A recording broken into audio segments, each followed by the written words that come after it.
नमस्कार, मैं डॉक्टर राकेश पाठक।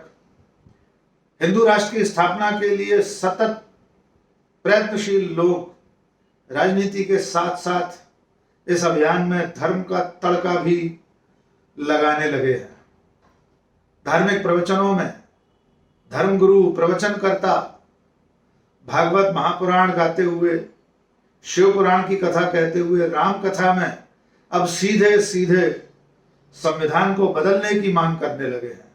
और इसके साथ साथ बाआवाज़े बुलंद ऐलानिया ये कहा जा रहा है कि हमें हिंदू राष्ट्र बनाना है। इसका एक नज़ारा पेश किया है मध्य प्रदेश के एक धर्मगुरु पंडित प्रदीप मिश्रा ने। प्रदीप मिश्रा बहुत चर्चित प्रवचनकार हैं, प्रवचनकर्ता हैं। उन्होंने पिछले दिनों एक कथा के अवसर पर एक भजन गाया है। हिंदू राष्ट्र की स्थापना के लिए भजन बनकर तैयार हो गए हैं, जिसमें बहुत स्पष्ट कहा जा रहा है हमें संविधान को बदलकर हिंदू राष्ट्र बनाना है। संविधान को बदलो, हमको हिंदू राष्ट्र बनाना है। तो पहले आप उन्हीं के स्वर में और उनके साथ साथ गाने वाली भीड़ के संवेद स्वर में ये भजन सुन लीजिए। उसकी 4 लाइनें सुन लीजिए कि पंडित प्रदीप मिश्रा किस तरह संविधान को बदलकर हिंदू राष्ट्र बनाने का आह्वान कर रहे हैं। आइए पहले सुन लेते हैं ये भजन। सोने की चिड़िया को अब सोने का शेर बनाना है।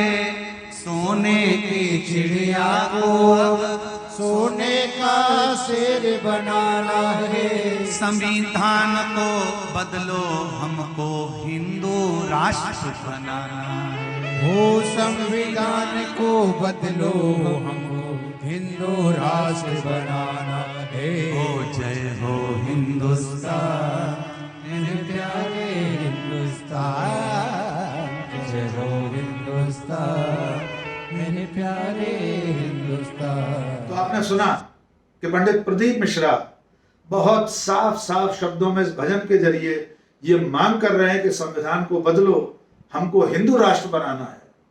और सामने झूमते गाते तालियां बजाते लोग हैं, खास तौर से महिलाएं हैं जो नहीं जानती कि जिस हिंदू राष्ट्र के लिए वे तालियां बजा रही हैं, उस हिंदू राष्ट्र में, उस मनुवादी व्यवस्था में स्त्रियों की, महिलाओं की क्या स्थिति होने वाली है।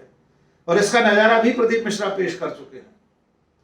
कुछ दिनों पहले ऐसे ही एक आयोजन में शिव पुराण की कथा कहते हुए उन्होंने अविवाहित हिंदू बालिकाओं से, लड़कियों से हाथ उठाकर संकल्प कराया था कि वे विधर्मियों से विवाह नहीं करेंगी।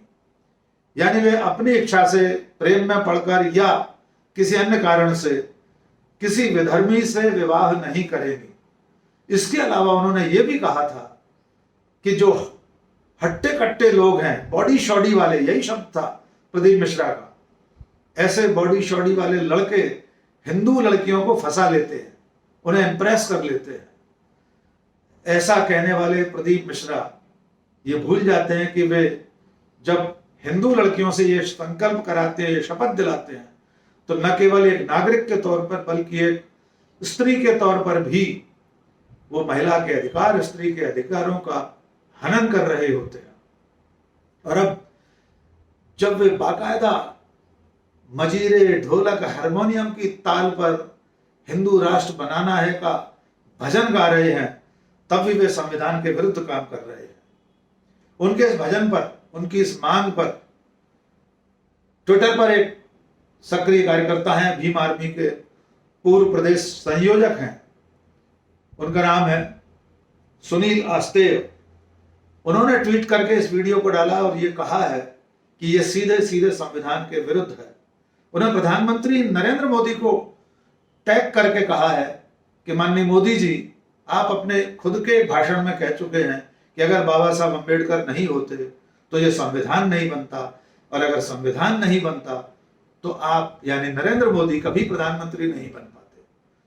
सुनील आस्ते ने मांग की है कि पंडित प्रदीप मिश्रा के खिलाफ राजद्रोह का मुकदमा दर्ज किया जाए, क्योंकि एक संवैधानिक राष्ट्र राज्य में, एक लोकतांत्रिक धर्मनिरपेक्ष राष्ट्र में खालिस्तान बनाना अगर गैर कानूनी है, खालिस्तान की मांग करना गैर कानूनी है, तो उसी तरह कानून की उसी परिभाषा में हिंदू राष्ट्र की मांग करना, उसके लिए इस तरह से आह्वान करना भी राष्ट्र की संप्रभुता के खिलाफ है।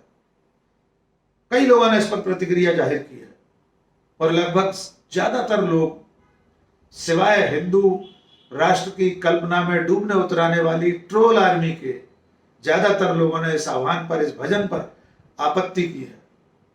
आइए अब आपको प्रदीप मिश्रा के बारे में बता देते हैं कि ये पंडित प्रदीप मिश्रा आखिर हैं कौन।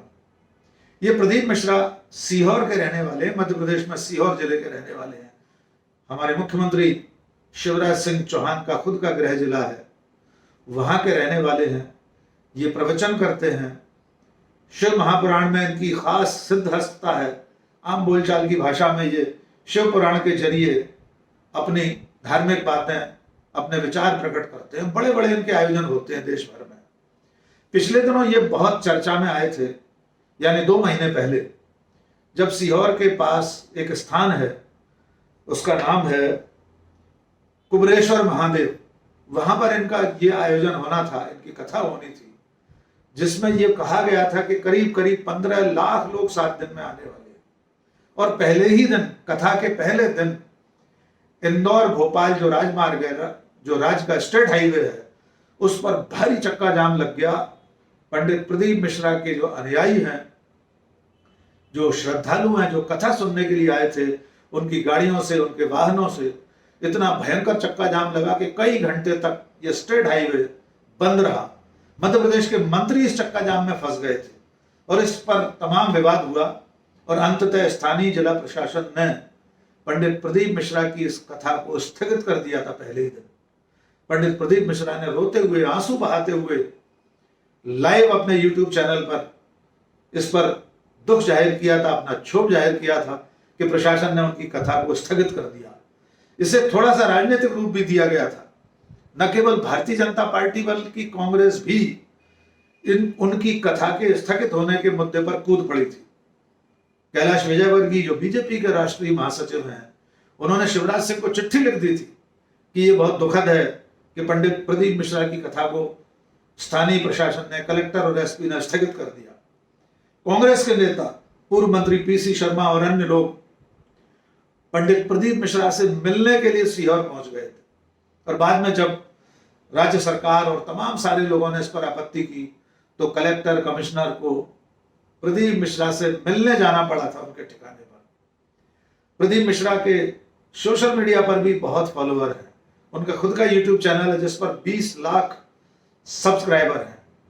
और अब प्रदीप मिश्रा सीधे सीधे धर्म की बातें, अध्यात्म की बातें छोड़कर राजनीतिक उद्देश्यों के लिए प्रवचन करने लगे हैं।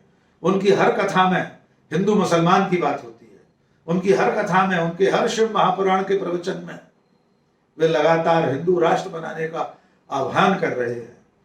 और इसी की एक कड़ी में उनका ये भजन हमने आपको सुनवाया। एक बार फिर सुन लीजिए इस भजन को। बहुत स्पष्ट ये कह रहे हैं, इसके संविधान को बदलो, हमको हिंदू राष्ट्र बनाना है। उसके बाद वे कह रहे हैं, जय जय हिंदुस्तान, हमारा प्यारा हिंदुस्तान, मेरा प्यारा हिंदुस्तान। सोने की चिड़िया को अब सोने का शेर बनाना है। सोने की चिड़िया को अब सोने का शेर बनाना है। संविधान को बदलो, हमको हिंदू राष्ट्र बनाना है। वो संविधान को बदलो, हमको हिंदू राष्ट्र बनाना है। ओ जय हो हिंदुस्तान, मेरे प्यारे हिंदुस्तान, जय हो हिंदुस्तान, मेरे प्यारे हिंदुस्तान। और जिस हिंदू राष्ट्र की बात प्रदीप मिश्रा कर रहे हैं, थोड़ा सा और पीछे जाकर आपको याद दिलाते हैं कि 29 जनवरी को प्रयागराज में एक धर्म संसद हुई थी, जिसे धर्म संसद नाम से स्थानीय प्रशासन ने आयोजन की अनुमति नहीं दी थी।